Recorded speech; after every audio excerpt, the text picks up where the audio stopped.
अब जो हमारी अब हम पॉपुलेशन चीज़ के ऊपर डिस्कस करते हैं कि जो जनसंख्या में परिवर्तन होता है उसके पीछे क्या रीज़न है। यहाँ पर देखो, for an extremely long period of human history until the 1800s the world's population grow steadily but slowly. इन्होंने कहा कि जैसे यहाँ पर पॉपुलेशन चेंज की बात की गई है तो इसके पीछे एक एग्जाम्पल है, थोड़ा सा उदाहरण दिया गया है, वो हम आपको समझा देते हैं कि मतलब जो 1800 तक जो वर्ल्ड की जो पॉपुलेशन इंक्रीज तो हो रही थी, लेकिन वो धीरे धीरे, इसके पीछे रीज़न क्या था। Large number of babies were born, बच्चे तो जन्म ले रहे थे but they died early too, लेकिन वो शीघ्र ही मर जाते थे। This was as there were no proper health facility. ऐसा क्यों हो रहा था कि बच्चे तो जन्म ले रहे थे लेकिन साथ के साथ वो मर भी रहे थे, क्योंकि उस टाइम पे प्रॉपर हेल्थ फैसिलिटी नहीं थी, इसलिए जो भी बच्चे जन्म लेते वो मर जाते। Sufficient food was not available for all the people, और लोगों के लिए सफिशिएंट जो फूड था वो लोगों के पास नहीं था। किसान इतना नहीं उगा पाते थे कि वो सब लोगों का पेट भर सके। आगे देखें, लेकिन लेकिन In 1804 the world's population reached 1 billion। अब इन्होंने कहा लेकिन क्या हुआ कि 1804 के बाद जो वर्ल्ड की पॉपुलेशन है वो कितनी हो गई, 1 अरब हो गई, ठीक है ना। 155 ईयर्स लेकिन 150 सालों के बाद इन 1959 द वर्ल्ड्स पॉपुलेशन रीज 3 बिलियन। लेकिन 150 सालों के बाद यानी कि 1959 में जो वर्ल्ड्स की पॉपुलेशन है वो कितनी हो गई, 3 billion. This is often called population explosion. इसको हम क्या कहते हैं, जनसंख्या विस्फोट। देखो आप 1800 में जो वर्ल्ड की पॉपुलेशन थी वो बढ़ तो रही थी, लेकिन धीरे धीरे, क्योंकि लोगों के पास सफिशिएंट मतलब जो हेल्थ फैसिलिटी थी या फूड था वो सफिशिएंट नहीं था। लेकिन 1804 में मतलब जो पॉपुलेशन बढ़ी वो कितनी हो गई, 1 बिलियन। लेकिन इससे यहाँ से ज़्यादा बढ़ी है वो, ठीक है। और 150 सालों में वो हो गई 3 अरब, और 40 साल में वो कितनी हो गई, 6 बिलियन हो गई, ठीक है। यानी कि यहाँ पर एकदम से पॉपुलेशन का बढ़ना क्या कहलाता है, पॉपुलेशन एक्सप्लोजन, यानी कि जनसंख्या विस्फोट। इन 1999 40 years later the population double two 6 billion.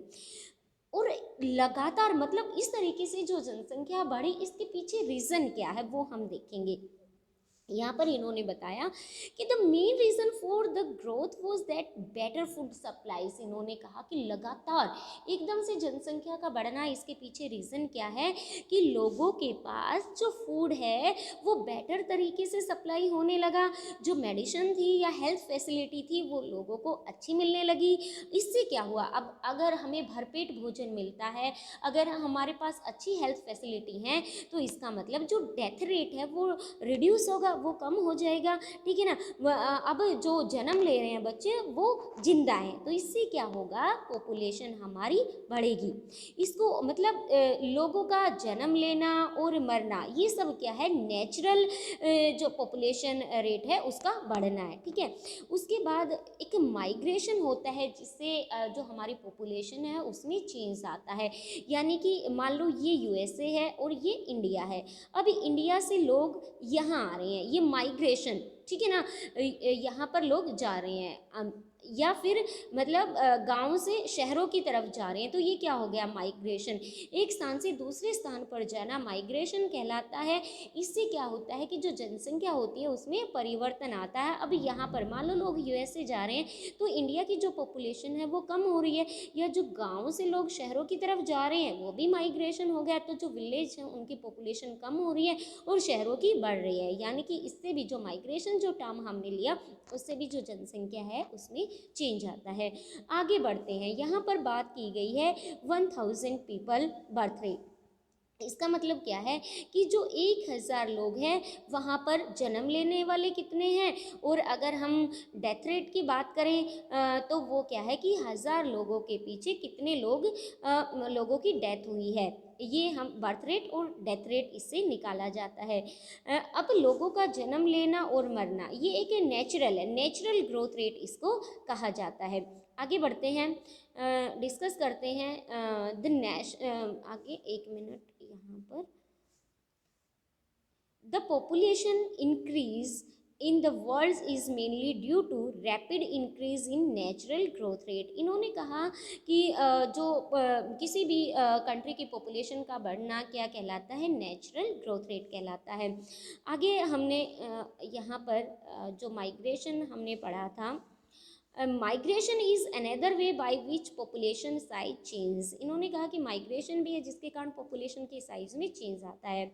People may move with in a country और बिटवीन कंट्रीज, यानी कि लोगों का एक कंट्री से दूसरे कंट्री जाना या कंट्री के अंदर ही मतलब गाँव से शहरों में जाना माइग्रेशन कहलाता है।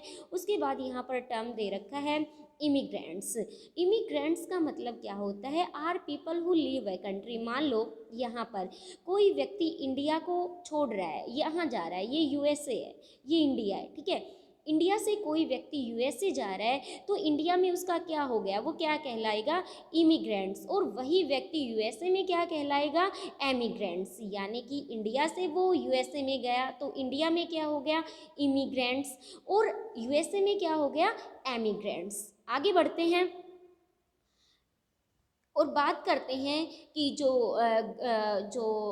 बर्थ रेट है या फिर डेथ रेट है, माइग्रेशन है, इमिग्रेंट्स है, माइग्रेशन इमिग्रेशन है, ये सारी चीज़ें क्या है जिससे हमारी पॉपुलेशन में चेंज आता है। जैसे कि यहाँ पर United state of America and Australia have gain in numbers by in immigration और immigration. Sudan is an example of a country that has experienced a loss in population numbers due to out migration और immigration. USA में population बढ़ी है किसके कारण, emigration के कारण। लेकिन जैसे सूडान की बात करें तो वहाँ पर पॉपुलेशन कम हुई है इमिग्रेंट्स के कारण, क्योंकि सूडान को लोग छोड़ करके यूएसए चले गए तो सूडान की जो पॉपुलेशन है उसमें चेंज आ गया।